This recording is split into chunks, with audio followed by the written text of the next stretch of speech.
Hello, my dear nursing students and all my dear non-nursing viewers. Welcome back to my channel, Nursing Tutorials.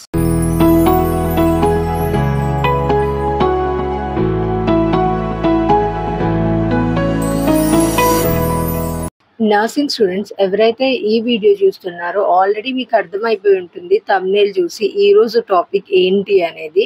So నేనైతే time waste చేయాలని అనుకోవట్లేదు, మనమైతే మన class topic లోకి వెళ్ళిపోదాం. But వెళ్ళిపోయే ముందు నేను ఓబీజీ తీసుకోవడానికి గల కారణం ఏంటనేది చెప్తాను, వినండి. దాదాపు 1 year అయితే అవుతుంది మన ఛానల్లో వీడియోస్ అయితే అప్లోడ్ చేసి. బట్ ఇప్పుడు ఛానల్ మళ్ళీ రీఓపెన్ చేద్దాము అని అనుకుంటే మోస్ట్ ఆఫ్ ద కమెంట్స్ అయితే నాకు బీఎస్సీ నర్సింగ్ 3rd years నుంచి అయితే ఉన్నాయన్నమాట. అవన్నీ చూసిన తర్వాత నాకైతే ఓబీజీ అనేది బెస్ట్ అనిపించింది. 3rd year ఓబీజీలో ఉన్న అన్ని యూనిట్స్ నుంచి ఏవైతే మీకు most important very short answers ఉన్నాయో వాటన్నిటిని నేనైతే పార్ట్స్ వైజ్ డివైడ్ చేసి వీడియోస్ అయితే అప్లోడ్ చేస్తూ ఉంటాను. నోట్స్ కూడా బ్రీఫ్ గానే అందులో ఇచ్చేసాను. ఇఫ్ ఇన్ కేస్ మీకు అది కాదు ఇంకా ఎక్కువ నోట్స్ కావాలి అని అనుకుంటే కమెంట్ చేయండి, నేను తప్పకుండా అప్లోడ్ చేయడానికి ట్రై చేస్తాను. This is the part 1. దీని నుంచి నెక్స్ట్ ఈక్వేషన్స్ అన్ని కంటిన్యూ అవుతాయి. ఇది అయిపోయిన తర్వాత short answers and long answers అయితే స్టార్ట్ చేస్తాను. అండ్ ఇంకొకటి నేను కమెంట్స్ చూసి గమనించింది ఏంటంటే చాలా వరకు నోట్స్ అడుగుతున్నారు కానీ నాకు ఇందులో అప్లోడ్ చేయడానికి అయితే అవ్వట్లేదు. సో నేనేమనుకుంటున్నాను అని అంటే వాట్సాప్ లో ఒక ఛానల్ అనేది క్రియేట్ చేసి స్టూడెంట్స్ అందరినీ యాడ్ చేసి నోట్స్ అప్లోడ్ చేద్దాము అని అనుకుంటున్నాను. సో ఎట్ ఏ టైం మీకు ఒకవేళ నీడ్ ఉంది అని అంటే అప్పటికప్పుడు మీకు అది యూటిలైజ్ అవుతుంది. నేను వీడియో చేసేదాకా వెయిట్ చేయాల్సిన అవసరం లేదు. తర్వాత నేను వాటికి ఎక్స్ప్లెనేషన్స్ అన్ని ఇస్తూ ఉంటాను అన్నమాట. సో దీని మీద మీ ఒపీనియన్ ఏంటి అనేది కమెంట్స్ లో అయితే చెప్పండి. ఇప్పుడైతే టైం వేస్ట్ చేసుకోకుండా వీడియోలోకి అయితే వెళ్ళిపోదాం. సో ఈరోజు పార్ట్ 1 లో మనం డిస్కస్ చేయబోయే క్వశ్చన్ నెంబర్ 1 వచ్చేసరికి what you mean by episiotomy and types of episiotomy. Part 1 లో వచ్చేసరికి ఒక క్వశ్చన్ ఇచ్చాను ఏంటి అని అనుకోవద్దు, బికాస్ ఈ ఎపిజియోటమీ అనే క్వశ్చన్ మీకు లాంగ్ ఆన్సర్స్ కి వెరీ షార్ట్ ఆన్సర్స్ కి at the same time short answers కి కూడా చాలా ఇంపార్టెంట్. సో అందుకని బ్రీఫ్ ఎక్స్ప్లెనేషన్ ఈ ఒక్క వీడియోలోనే ఇద్దామని చెప్పేసరికి పార్ట్ 1 లో ఒక్క క్వశ్చన్ మాత్రమే పెట్టడం జరిగింది. రిమైనింగ్ పార్ట్స్ వచ్చేసరికి గ్రూప్ ఆఫ్ క్వశ్చన్స్ అనేవి అప్లోడ్ చేస్తాను. Now move on to the next slide. What you mean by episiotomy? So students, see the first slide. In this first slide, I have provided you the most simplest form of definition along with brief content. So you all guys just go through it. It is sufficient for your notes. మీ notes కి అయితే ఇది సరిపోతుంది. ఇక్కడే నేను most simplest form లో brief content తోనే definition అయితే ఇచ్చాను అన్నమాట. Now see the explanation. First of all చాలా సింపుల్ గా అయితే చెప్తాను, వినండి. ఎపిజోటమీ అనేది రొటీన్ గా చేసే ప్రొసీజర్ అయితే కాదు. నెసెసరీ ఆర్ నీడీ టైమ్స్ లో మాత్రమే ఎపిజోటమీ అనేది పర్ఫామ్ చేస్తారన్నమాట. సో ఎపిజోటమీ ఎలా చేస్తారు అని అంటే a small surgical incision made in the perineum to enlarge vaginal opening to deliver a baby more easily, to prevent unwanted tears or unwanted complications. Okay, unwanted complications or tears అవ్వకుండా బేబీని ఈజీగా deliver చేయడానికి, vaginal opening ని enlarge చేయడానికి small surgical incision ఏదైతే చేస్తామో దాన్నే ఎపిజియోటమీ అని అంటాం అన్నమాట. సో ఎపిజియోటమీ అంటే ఏంటి అనేది మీ అందరికీ అర్థమైంది అని అనుకుంటున్నాను. అండ్ ఎపిజియోటమీ చేయడానికి సైన్స్ ఏంటి అని అంటే we have 4 common signs. So first of all ఏంటి, prolonged second stage of labour. Second stage of labour అనేది I think you all know it. If తెలీదు అని అంటే నెక్స్ట్ రాబోయే స్లైడ్స్ లో అయితే స్టేజెస్ ఆఫ్ లేబర్ డిస్కస్ చేసినప్పుడు బ్రీఫ్ గా అయితే ఎక్స్ప్లెయిన్ చేస్తానన్నమాట. ఇప్పుడు వచ్చేసరికి మాత్రం జస్ట్ ఈ క్వశ్చన్ కి ఎంత అయితే కంటెంట్ ఇంపార్టెంటో అది మాత్రమే డిస్కస్ చేస్తున్నాను. కాబట్టి జస్ట్ అవుట్లైన్ పర్పస్ మాత్రమే ఇది చూడండి. ఫస్ట్ సైన్ వచ్చేసరికి ఏంటి, prolonged second stage of labour. ఈ సెకండ్ స్టేజ్ ఆఫ్ లేబర్ లో మదర్ ఎగ్జాస్ట్ అయ్యి పుష్ ఇవ్వలేదు, బేబీ డెలివర్ చేయడానికి కష్టం అవుతుంది అన్న టైంలో ఎపిజియోటమీ అనేది పర్ఫామ్ చేస్తారు. నెక్స్ట్ ఫీటల్ డిస్ట్రెస్ ఉన్నప్పుడు ఈ ఇన్స్ట్రుమెంటల్ డెలివరీలో ఏమేమి యూజ్ చేస్తాము, maybe vacuum extraction or forceps delivery. Forceps induce చేసి కానీ వాక్యూమ్ ఎక్స్ట్రాక్షన్ ద్వారా బేబీని డెలివర్ చేయాల్సి వస్తుంది అన్న టైంలో ఎపిజియోటమీ ఎపిజోటమీ అనేది కామన్ గా పర్ఫామ్ చేస్తారు. And the last one is large baby. These are the 4 signs which episiotomy is performed to deliver a baby more easily to prevent unwanted tears in the perineum area. ఈ ఎపిజోటమీలో వచ్చేసరికి 4 types ఉన్నాయి. లాట్రాన్ ఇప్పుడు రాబోయే slides లో ఆ types అనేది ఒక్కొక్కటిగా నేను విత్ పిక్టోరియల్ రిప్రజెంటేషన్ ద్వారా అయితే ఎక్స్ప్లెయిన్ చేస్తాను. ఓకేనా? ఐ థింక్ డెఫినేషన్ ఏంటి అనేది మీకు ఇప్పటికే అర్థమైంది అని అనుకుంటున్నాను. ఇఫ్ ఇన్ కేస్ అర్థం కాలేదు, స్పీడ్ అవుతుంది అన్న కూడా నాకు కమెంట్ చేయండి, నేను స్లోగా ఎక్స్ప్లెయిన్ చేయడానికి ట్రై చేస్తాను. Now move on to the next slide, types of episiotomy. Now see the first type, that is mid line episiotomy. ఈ మిడ్ లైన్ ఎపిసియోటమీలో వచ్చేసరికి కట్ అనేది ఏ విధంగా ఉంటుంది అని అంటే, there is a straight cut made down from the vaginal opening towards the anus. Vaginal opening నుంచి anus వరకు straight cut or straight incision అనేది చేస్తారన్నమాట. దీంతో క్లియర్ కదా how the direction will be అనేది. నెక్స్ట్ స్లైడ్ లో అయితే దీనికి సంబంధించి పిక్చర్ ఉంది, there you can understand clearly. Now see the purpose of mid line episiotomy. Purpose వచ్చేసరికి ఏంటంటే, ఫస్ట్ అండ్ ఫార్మోస్ట్ థింగ్ వచ్చేసరికి ఇర్రెగ్యులర్ టియర్, డెలివరీ టైంలో ఇర్రెగ్యులర్ టియర్ ని ప్రివెంట్ చేయడానికి అయితే ఇది యూస్ అవుతుంది. నెక్స్ట్ వచ్చేసరికి to facilitate quicker and safe delivery, safe baby డెలివరీకి ఈ మిడ్ లైన్ ఎపిసియోటమీ అనేది యూజ్ అవుతుంది. నెక్స్ట్ వన్ వచ్చేసరికి ఏంటంటే, ఫీటల్ హెడ్ పైన ప్రెజర్ ని తగ్గించడానికి ఎపిసియోటమీ అనేది పర్ఫామ్ చేస్తారన్నమాట. We have 3 purposes. Once again నేను రిపీట్ చేస్తాను. ఫస్ట్ వన్ వచ్చేసరికి ఇర్రెగ్యులర్ టియర్స్ ని ప్రివెంట్ చేయడానికి, నెక్స్ట్ వన్ వచ్చేసరికి డెలివరీని క్విక్ అండ్ సేఫ్ గా చేయడానికి, అండ్ ద లాస్ట్ వన్ వచ్చేసరికి బేబీ హెడ్ పైన ప్రెజర్ ని రెడ్యూస్ చేయడానికి. Okay, now move on to the next slide. There you can clearly understand how the midline episiotomy will be and advantages, disadvantages and post procedure care. ఈ next slide లో అయితే నేను picture అయితే ఇచ్చాను. So ఈ picture ని జాగ్రత్తగా చూడండి, మీకే అర్థమవుతుంది how mid line episiotomy is made. అక్కడ చూస్తే ఏదైతే వెజైనల్ ఓపెనింగ్ డౌన్ గా వెజైనల్ ఓపెనింగ్ నుంచి యానస్ వరకు స్ట్రైట్ గా అయితే ఇన్సిషన్ మార్క్ చేసి ఉంది, దాన్నే మిడ్ లైన్ ఎపిసియోటమీ అని అంటాం. Through this picture I think you understand. Now see the advantages. Advantages లో వచ్చేసరికి 2 types అయితే ఉన్నాయి. ఫస్ట్ టైప్ వచ్చేసరికి ఈజీ టు రిపేర్. దీన్ని మనం చాలా తక్కువ స్టిచెస్ తోని, అంటే ఫీవర్ స్టిచెస్ తోని మనం ఈజీగా రిపేర్ చేయొచ్చు. Second, heals faster. Heals faster ఎందుకు అని అంటే, దీనిలో పోస్ట్ పార్టమ్ పెయిన్ అనేది చాలా తక్కువ ఉంటుంది. At the same time when compare to the other types it causes less blood loss. Other types of ఎపిసియోటమీతో కంపేర్ చేసుకుంటే ఈ మిడ్ లైన్ ఎపిసియోటమీలో బ్లడ్ లాస్ అనేది కూడా చాలా తక్కువ. Now see the next one, disadvantages. Disadvantages లో వచ్చేసరికి higher risk of extending into anal sphincter causing a 3rd or 4th degree tear. సో 3rd or 4th degree tear ని కాజ్ చేస్తూ యానల్ స్పింక్టర్ వరకు కట్ అనేది ఎక్స్టెండ్ అయ్యే chance అయితే ఇందులో ఉంది. Next, see the post-procedure care. In this, first and foremost thing is hygiene. So, proper hygienic practices ద్వారా మనం ఏంటంటే most of the perineal infections అయితే రెడ్యూస్ చేయొచ్చు. ఇందులో సెకండ్ వన్ వచ్చేసరికి pain management. So pain management by it self sub divided into 2 types. అందులో first one pharmacological and the next one is non pharmacological.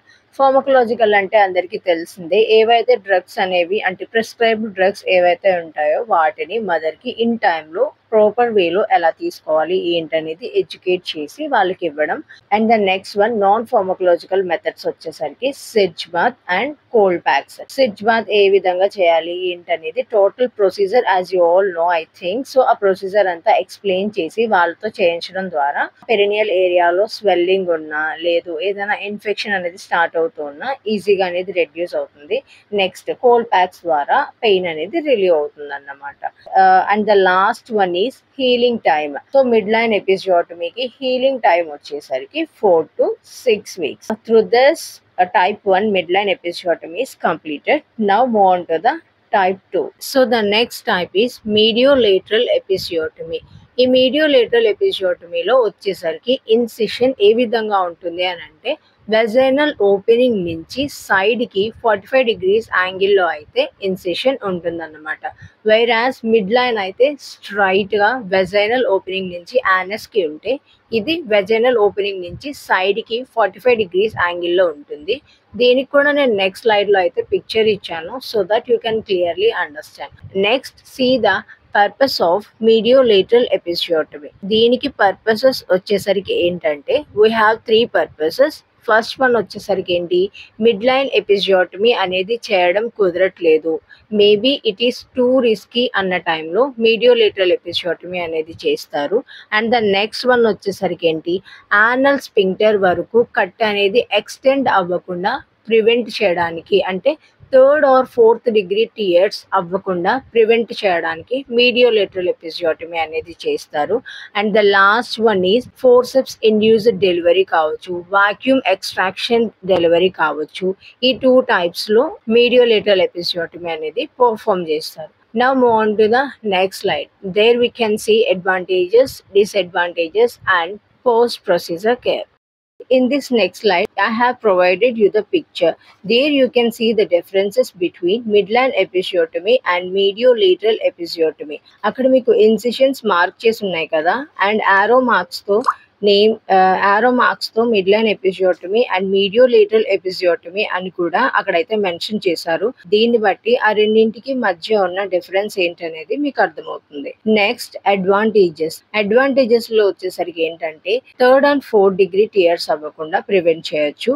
And the next one వచ్చేసరికి better access for assisted delivery అంటే nothing but forceps కానీ vacuum కానీ ఈ రెండు induce చేసి delivery చేయడానికి మీడియోలేటరల్ episiotomy అనేది పర్ఫెక్ట్ వన్ అన్నమాట.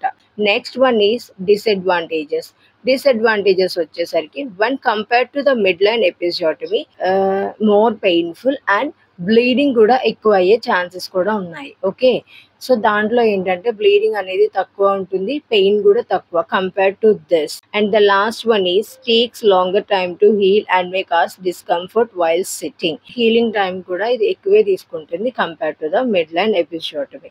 Next move on to the post procedure care. So ఈ పోస్ట్ ప్రొసీజర్ కేర్ లో కూడా సేమ్ మిడ్ లైన్ ఎపిసియోటమీలో ఉన్నట్టే pain management, proper hygiene and healing time ఉంటుందన్నమాట. Pain management and proper hygiene అనేది ప్రీవియస్ స్లైడ్స్ అంటే mid line ఎపిసియోటమీలో ఏదైతే చెప్పానో సేమ్ అదే ఇక్కడ కూడా యూజ్ అవుతుంది అన్నమాట. బట్ హీలింగ్ టైం అనేది కొంచెం డిఫరెన్స్ ఉంటుంది. ఇది కూడా జనరల్లీ 4 to 6 weeks లో హీల్ అయిపోతుంది. But in some cases it will prolong to 4 to 8 weeks. దీంతో మీకు టైప్ 2 మీడియోలేటరల్ ఎపిసియోటమీ అనేది అర్థమైంది అని అనుకుంటున్నాను. పోస్ట్ ప్రొసీజర్ కేర్ అనేది ఏ ఎపిసియోటమీలో ఉన్న 4 types కి సేమ్ రాయొచ్చు మీరు, బట్ హీలింగ్ టైం ఒక్కటే కొంచెం డిఫరెన్స్ ఉంటుంది, రిమైనింగ్ అంతా సేమ్. ఓకేనా, now move on to the next slide. Type 3. The third type is lateral episiotomy. ఈ లేటరల్ ఎపిసియోటమీకి వచ్చేసరికి ఇన్సిషన్ ఏ విధంగా ఉంటుంది అంటే పెరినియం నుంచి వెజైనల్ ఓపెనింగ్ వరకు కట్ ఆర్ ఇన్సిషన్ అనేది హారిజాంటల్ గా ఉంటుంది. దీనికి కూడా నేను నెక్స్ట్ స్లైడ్ లో పిక్చర్ ఇచ్చాను. There you can understand how the incision will be అనేది. Now see the purposes. First purpose వచ్చేసరికి ఏంటంటే పెరినియల్ టేర్స్ ని ప్రివెంట్ చేయడానికి లాటరల్ ఎపిసియోటమీ అనేది పర్ఫామ్ చేస్తారు. నెక్స్ట్ వన్ ఏంటంటే మోర్ స్పేస్ అనేది క్రియేట్ చేసి డెలివరీ అనేది స్మూత్ అండ్ సేఫ్ గా జరగడానికి లాటరల్ ఎపిసియోటమీ అనేది పర్ఫామ్ చేస్తారు. And the last one is 3rd or 4th degree tears ని ప్రివెంట్ చేయడానికి, అంటే యానల్ స్పింక్టర్ వరకు టీర్ అనేది ఎక్స్టెండ్ అవ్వకుండా ప్రివెంట్ చేయడానికి ఈ లేటరల్ ఎపిసియోటమీ అనేది పర్ఫామ్ చేస్తారన్నమాట. And the next one is advantages లోకి వచ్చేసరికి ఏంటంటే లో risk as usual same as మీడియోలేటరల్ episiotomy, lower risk of anal sphincter damage compared to the mid line episiotomy, అంటే 3rd or 4th degree tear అవ్వకుండా prevent చేయడానికి lateral episiotomy అనేది utilize అవుతుంది. Next advantages perineal ఏరియాలో సివియర్ ట్రోమా అనేది prevent చేయడానికి lateral episiotomy అనేది help అవుతుంది. Now move on to the next slide. In this next slide, you can see the how the incision is made in lateral episiotomy. మీరు అక్కడ చూస్తే mediolateral episiotomy incision ఏ విధంగా ఉంటుంది, lateral episiotomy incision ఏ విధంగా ఉంటుంది అనేది అక్కడ మార్కింగ్స్ చేసి నేమ్ మెన్షన్ చేసి ఉంది. There you can clearly understand by seeing that picture. Now see the disadvantages. Lateral episiotomy disadvantages వచ్చేసరికి రికవరీ పీరియడ్ లో pain, discomfort and blood loss కూడా చాలా ఎక్కువ ఉంటుంది. బికాస్ ఈ లేటరల్ ఎపిజియోటమీ కట్స్ అనేవి మోర్ మజిల్ లేయర్స్ ని ఇన్వాల్వ్ చేసుకుని ఉంటాయి కాబట్టి రికవరీ పీరియడ్ లో పేషెంట్ కి చాలా ఎక్కువ pain, discomfort and blood loss కూడా ఎక్కువ ఉంటుంది అన్నమాట. And the last point is heal అవ్వడానికి కూడా చాలా ఎక్కువ టైమే తీసుకుంటుంది అనమాట వెన్ కంపేర్ టు అదర్, అంటే మిడ్ లైన్ ఎపిసోటమీ ఇన్సిషన్స్ తో కంపేర్ చేసుకుంటే హీలింగ్ టైం అనేది ఎక్కువ. And the last one is post procedure care. Post procedure కేర్లో pain relief and hygienic practices నేను ఆల్రెడీ ఇంతకు ముందు స్లైడ్లో చెప్పినట్టు మిడ్ లైన్ ఎపిజియోటమీలో ఎక్స్ప్లెయిన్ చేశాను కదా, సేమ్ యాజ్ యూజువల్ ఈ పెయిన్ రిలీఫ్ అండ్ హైజీనిక్ ప్రాక్టీసెస్లో అదే ఫాలో అయిపోవచ్చు. బట్ హీలింగ్ టైం ఒక్కటే ఇంతకు ముందు చెప్పినట్టు కొంచెం డిఫరెన్స్ ఉంటుంది. 4 to 6 weeks ఇది కూడా హీలింగ్ టైం వచ్చేసరికి, but in some rare cases it will prolong to 4 to 8 weeks. Now move on to the last type. And the last type is J-shaped episiotomy. ఈ J-shaped episiotomyలో ఇన్సిషన్ ఏ విధంగా ఉంటుంది అని అంటే vaginal opening నుంచి start అయ్యి సైడ్కి కర్వ్ అవుతూ జే షేప్ని ఫామ్ చేస్తూ ఎండ్ అయ్యేదే జే షేప్డ్ ఎపిసోడ్. దీనికి సంబంధించి కూడా నేను పిక్చర్ నెక్స్ట్ స్లైడ్ లో ఇచ్చాను. There you can clearly understand. Now see the purposes లో వచ్చేసరికి ఏంటంటే to create more space for safe delivery చేయడానికి, మోర్ స్పేస్ క్రియేట్ చేయడానికి ఈ జే షేప్డ్ ఎపిసియోటమీ అనేది హెల్ప్ అవుతుంది. అండ్ అలాగే పెరినియల్ టియర్స్ ని ప్రివెంట్ చేయడానికి ఇది హెల్ప్ అవుతుంది. నెక్స్ట్ ఈ ద అడ్వాంటేజెస్ లోకి వచ్చేసరికి ఏంటంటే 3rd or 4th degree tears అవ్వకుండా, అంటే కట్ అనేది యానల్ స్పింక్టర్ వరకు ఎక్స్టెండ్ అవ్వకుండా మనకి ఈ టైప్ ఆఫ్ ఎపిసియోటమీ అనేది హెల్ప్ అవుతుంది. Now move on to the next slide. In this next slide you can see how the J-shaped episiotomy incision will be. ఈ లాస్ట్ స్లైడ్ లో ఉన్న పిక్చర్ చూస్తే మీకు అర్థమవుతుంది J-shaped episiotomy incision ఏ విధంగా ఉంటుంది అనేది. సో అక్కడ చూస్తే వెజినల్ ఓపెనింగ్ నుంచి స్టార్ట్ అయ్యి సైడ్ కి కర్వ్ అవుతూ జే షేప్ ఫామ్ చేస్తూ ఇన్సిషన్ అనేది మార్కింగ్స్ ఇచ్చారు అక్కడ. నౌ సీ ద డిసడ్వాంటేజెస్కి వచ్చేసరికి ఏంటంటే hire risk of muscle damage, because incisions అనేవి సైడ్కి కానీ హారిజాంటల్ కానీ మూవ్ అవుతూ ఉన్నప్పుడు డీపర్ మజిల్స్ అనేవి ఇన్వాల్వ్మెంట్ ఉంటుంది కాబట్టి there is a chance of muscle damage. Next one is increased bleeding and pain. Recovery period లో బ్లీడింగ్ అండ్ పెయిన్ ఎక్కువ ఉంటుంది. Next slower healing process compare to mid line episiotomy. Healing process కూడా other type of incisions తో compare చేసుకుంటే చాలా స్లోగా ఉంటుంది. And the last one is post procedure care లో ఏంటంటే pain management, hygiene and healing time. Pain management, hygiene అనేది మీకు ఆల్రెడీ తెలుసు. హీలింగ్ టైం కూడా స్లైట్ గానే డిఫరెన్స్ ఉంటుంది. ఇది కూడా 4 to 6 weeks, but in some cases it will prolong to 4 to 8, 10, 12. Okay, my dear nursing students, through this we completed our today's topic. దీంతో మనకి ఈరోజు టాపిక్ అయితే కంప్లీట్ అయిపోయింది. Thank you all for your patience. And my most important request for you all ఏంటంటే మీ feedback అనేది చాలా important నాకు. సో మీ valuable feedbacks and ideas, thoughts అనేవి నాకు కమెంట్స్లో అయితే షేర్ చేయండి. Will meet again in next class. Bye. Have a nice day.